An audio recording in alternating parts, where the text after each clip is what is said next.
भगवान परशुराम जी के पास जब अम्बा जी गई, अम्बा जो काशी नरेश की 3 राजकुमारियों में एक थी, उन्होंने कहा कि मैं आपसे सहायता चाहती हूँ भृगुवर, मैं आपकी शरण में हूँ, शरणागत की रक्षा करनी चाहिए। बोले पहले तो तुम्हारा स्त्री स्वरूप है, वैसे ही अधिकार बनता है रक्षा का, दूसरा तुम शरण में हो, बोलो कौन त्रिभुवन में ऐसा है जो तुमको कष्ट दे रहा है। बोले पहले वचन दो कि मैं उसको मारूंगा। बोले निश्चित परास्त करूंगा उसको। बोलो कौन है? तो कहा आपके प्रिय शिष्य भीष्म। एक बार तो परशुराम जी भीष्म के द्वारा ऐसा कैसे अपराध बन गया, क्या हुआ, पूरी घटना सुनाई। तो उनका वैसे तो उन्होंने ऐलान किया था कि मैं हस्तिनापुर नरेश के लिए इन राजकुमारियों का अपहरण कर रहा हूं। उन्होंने ये तो नहीं कहा था कि मैं अपने लिए, उसी समय तुम्हें बोल देना था मैं साल्व से प्रेम करती हूँ, तुम्हारी त्रुटि रही। तो उनका भगवान में समझ रही थी कि आपके शिष्य आप पक्ष लेंगे। बोले बिल्कुल पक्ष नहीं, तुम शरणागत हो, तुम्हारे लिए मैं मेरी आज्ञा का पालन करेंगे। अखंड ब्रह्मचारी भीष्म जी, अखंड ब्रह्मचारी भगवान परशुराम, दोनों सत्य पे हैं,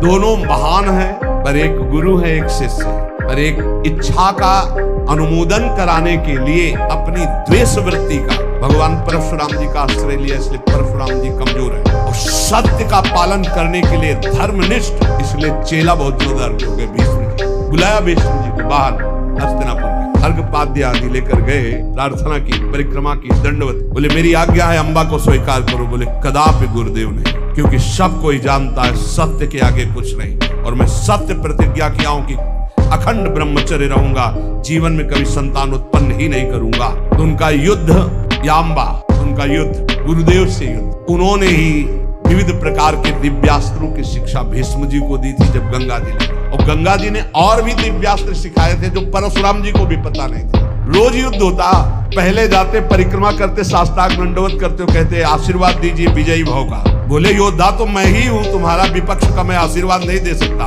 पर हाँ बलपूर्वक युद्ध करना, बलपूर्वक युद्ध करना, बलपूर्वक युद्ध करना। आखिरी युद्ध जितना भयानक हुआ कि गंगा जी अष्टवसु सब जागृत हो गए, उपस्थित हो गए। भीष्म जी ने एक अस्त्र ऐसा चढ़ाया था जो परशुराम जी के पास काट नहीं थी, निश्चित परशुराम जी का वध हो जाता। गंगा जी आकर के पकड़ लिया और कहा नहीं नहीं, ऐसा बिल्कुल ठीक नहीं है। समस्त अष्टवसु आ गए। तो उन्होंने कहा माँ, ये प्रत्यंचा पे चढ़ा हुआ धनुष तभी उतरेगा जब गुरुदेव अपना रथ पीछे कर दे, अपना धनुष नीचे कर दे। गुरुदेव कैसे नीचे कर से? अष्टवसुओं ने, समस्त देवताओं ने कहा प्रभु आपका चेला है, अब आपको धनुष नीचे करना पड़ेगा, अगर छूट गया तो आपके पास काट नहीं है, आप अबद्ध हैं, फिर भी वध हो जाएगा आपका। भीष्म जी के बाण तभी धनुष से उतरे जब वो रथ पीछे हटा, धनुष नीचे किया, कूद गए, परिक्रमा की, और गुरुदेव बोले जा विजयी।